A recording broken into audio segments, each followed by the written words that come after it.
कुछ बात कर लेते हैं। सो कॉल्ड शाइनिंग इंडिया, इस सज्जन को क्या तकलीफ है भाई? कभी माथे से पसीना साफ किया, कभी ग्लास उठाकर पानी पीना शुरू कर दिए। देखें जरा, ये देखें, आप देख सकते हैं। और ऐसा महसूस हुआ जैसे मोदी की आंखों के सामने वो सारे करतूत सामने आ गए जो 75 साल से गुजरात बताइएगा है इंडिया का असल चेहरा। ये है इनकी सो कॉल्ड बहुत बड़ी जो जमहूरियत है, या फिर कह रहे हैं क्या कहते थे हमारा निकल यहाँ से, निकल! तेरा बाप आया। कमेटी बननी चाहिए जो देखे कि पाकिस्तान में जो गैर मुस्लिम हैं, जो माइनॉरिटीज हैं, उनके क्या हालात हैं। नहीं, मैं कतल कलाम मैं कहूंगा कि ऐसी कमेटी बनाए जो ये देखे कि पाकिस्तानी पिछड़े क्यों हैं। गैर मुस्लिम को छोड़िए, पाकिस्तानी मुसलमान क्यों पिछड़े हुए हैं। तालीम के मैदान में, साइंस के मैदान में, रिसर्च के मैदान में, टेक्नोलॉजी के मैदान में क्यों पिछड़े हुए हैं। क्यों वो उतने आगे नहीं जा पाए जितना आगे जाना चाहिए था, जितना हिंदुस्तान आगे जा रहा है, या इवन बांग्लादेश जितना आगे जा रहा है। इसके ऊपर एक कमेटी बनाई है। गैर मुस्लिम तो आपके यहाँ बचे ही नहीं, आपने छोड़े ही नहीं, माफ फरमाए मुझे। उनको तो आपने तीसरे चौथे दर्जे का शहरी बना दिया है और हमें तकलीफ होती है। क्योंकि दोस्तों, पाकिस्तानी पत्रकार फिजा खान तो सभी जानते ही हैं। उसका एक ही काम तरह मेहे करना और भारत के खिलाफ जहर उगलना। वो इतनी जहरीली नागिन है कि अपने देश में लोग कैसे मर रहे हैं, भूखे मर रहे हैं, की लाइन में लग लग के मर रहे हैं, उसको इस चीज़ की तो फिक्र पता नहीं है कि नहीं है। भारत के मुसलमानों की इसको बड़ी फिक्र रहती है, या फिर यूँ कह लें अपने देश के लोगों को बेवकूफ़ बनाती रहती है और फिर तसल्ली देती रहती है, भाई देखो आप लोग जैसे भी हो, चाहे रोटी की लाइन में मर रहे हो, चाहे आटे की लाइन में मर रहे हो, चाहे भूख से तड़प रहे हो, लेकिन इंडिया के मुसलमानों से तो बहुत खुश हो, क्योंकि वहाँ पे तो जुल्म ही बड़ा हो रहा है। वहाँ तो मुसलमानों के ऊपर इतना जुल्म हो रहा है कि पूछो ही मत। उसकी इन्हीं हरकतों का जवाब देने के लिए इंडियन मुस्लिम लड़की ने उसकी ऐसी बोलती बंद की है कि आपको भी वीडियो देखकर मज़ा आ जाएगा। पूरा वीडियो इस्लामिक कंट्री जहां मुसलमानों पर सबसे ज़्यादा जुल्म होता है तो पहले नंबर पे आता है चाइना। चाइना में मुसलमानों को नमाज़ पढ़ने पे प्रतिबंध है, रोज़े रखने पर प्रतिबंध है, रमज़ान मनाने के लिए प्रतिबंध है, बुर्का पहनने के लिए प्रतिबंध है और दाढ़ी रखने के लिए भी प्रतिबंध किया गया है। नंबर पे आता है म्यांमार। म्यांमार में आप देखेंगे वहाँ पर मुस्लिम आतंकवादियों को देखते ही गोली मारने का आदेश दिया गया है और लगभग सारे मस्जिदें वहाँ पर गिरा दी गई है। ये है नॉन इस्लामिक कंट्री, यहाँ पर ये हालत है, मुसलमानों पर इतना जुल्म हो रहा है। पर पाकिस्तानी एंकर जो फिजा अकबर खान है उनको सिर्फ इंडिया के मुसलमानों का दिखता है। आगे भी मैं बता रही हूँ, आगे भी नोट डाउन कीजिए। नंबर पर आता है जापान। जापान में तो इस्लाम ही पूरा बैन है, इस्लाम प्रतिबंध लगाया गया है वहाँ पर, और वहाँ पर इस्लाम का प्रचार करना भी कानूनन गुनाह है, अपराध है, वहाँ पर सज़ा मिलेगी। और कोई भी ऐसे कोई भी देश अगर परेशानी में है या उन पे कुछ प्रॉब्लम आती है तो वो अगर वो मुसलमान है तो वो जापान वाले उनको अपने देश में आने के लिए अलाउड नहीं करते हैं, उन पे प्रतिबंध है, ये बैन लगाया गया। ऑस्ट्रेलिया में मुसलमानों को चेतावनी दे दी गई है कि आप यहाँ के कानून मानो या फिर देश छोड़ो।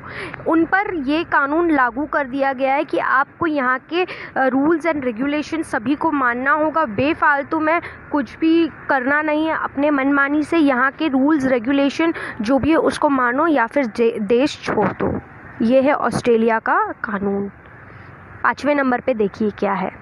6वें नंबर पे आता है ब्रिटेन। ब्रिटेन तो मुसलमानों से बहुत ज़्यादा भेदभाव करता है एंड उनसे नफ़रत करता है। 6ठे नंबर पे आ जाता है अमेरिका। अमेरिका तो आपको पता ही है कि मुसलमान का नाम सुनते ही एयरपोर्ट पे उनका पूरा तलाशी लिया जाता है, उनको पूरा नंगा कर दिया जाता है।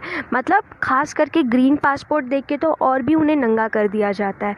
तो ये है इज़्ज़त, और वहाँ पर उनकी कोई सुनवाई ही नहीं है, उनकी आज़ादी ही नहीं है।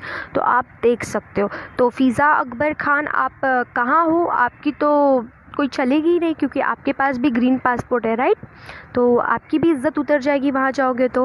आपको आपका अंडरवेयर भी चेक करवाना पड़ेगा वहाँ पर, इतना कड़ा रूल है, रेगुलेशन है वहाँ पर। ख़ास करके लिए पाकिस्तानियों के लिए बहुत ज़्यादा प्रतिबंध है और कड़ा रूल्स एंड रेगुलेशन है। आप एक बार जाके देखिए, पता चलेगा। इज़राइल मुसलमानों का कट्टर दुश्मन है और ईंट का जवाब पत्थरों से देता है। वो इतना ख़तरनाक है, सब डरते हैं उससे।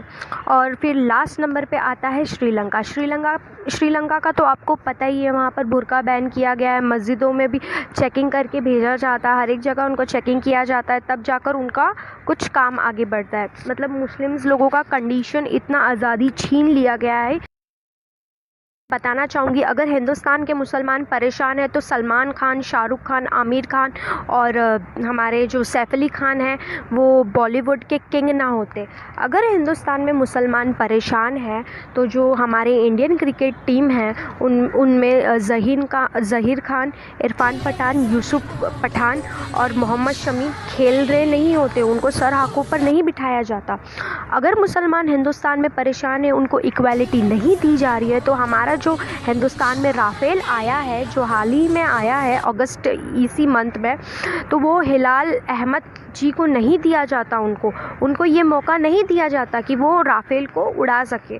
तो ये भेदभाव हमारे देश में नहीं चलता। अगर ऐसा होता तो वो मुस्लिम पायलट को ज़रा भी चांस नहीं देते कि तुम जाओ और ये चीज़ करके और हिंदुस्तान का नाम रोशन करो।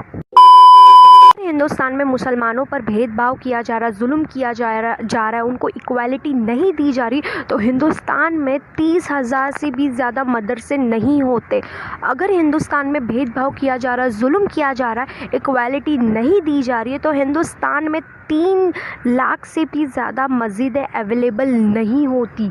यहाँ पर सबसे ज़्यादा बड़ी बड़ी मस्जिदें हैं। जितना पाकिस्तान में मस्जिद नहीं है, मदरसे नहीं है, उससे कहीं ज़्यादा मस्जिद और मदरसे हमारे हिंदुस्तान में है। अगर मुसलमानों को इक्वल राइट और हक नहीं दिया जाता तो वो सड़क पर नमाज नहीं पढ़ पाते। उस पर भी प्रतिबंध लगा सकती है हमारी सरकार, बट नहीं, उनके भी आस्था को मद्देनज़र रखते हुए उनको भी इक्वल हक दिया जाता है। हमारे हिंदुस्तान में मुसलमानों को इक्वली बैठ के पढ़ाया जाता है। जो हिंदू को पढ़ाया जाता है, जो सिख को पढ़ाया जाता है, जो ईसाई को पढ़ाया जाता है, वो मुसलमानों को भी पढ़ाया जाता है। हमारे देश का मुसलमान आतंकवादी नहीं बनता, क्योंकि यहाँ पर सबको इक्वलिटी मिलती है, उनको रोज़गार दिया जाता है, उनको पढ़ाया लिखाया जाता है, उनको हमारे देश के नौजवान ऑफिसर्स बनते हैं, डॉक्टर बनते हैं, इंजीनियर बनते हैं, और हमें अब्दुल कलाम जैसे भगवान के रूप में इंसान मिलते हैं, जो हमारे देश के नाम को ऊंचाई पर पहुंचाते, बुलंदियों पर पहुंचाते। तो अब मैं बात करती हूँ पाकिस्तानियों की। पाकिस्तानियों में खुद बलूचिस्तान है। बलूचिस्तान में इतने लोग परेशान हैं कि इंडिया से हेल्प मांग रहे। हर सांस में बलूचिस्तान के हर सांस में, हर चीज़ में हिंदुस्तान का नाम बसा है। हिंदुस्तान से हेल्प मांगते हो और आप लोग बोलते हो हमें कश्मीर चाहिए।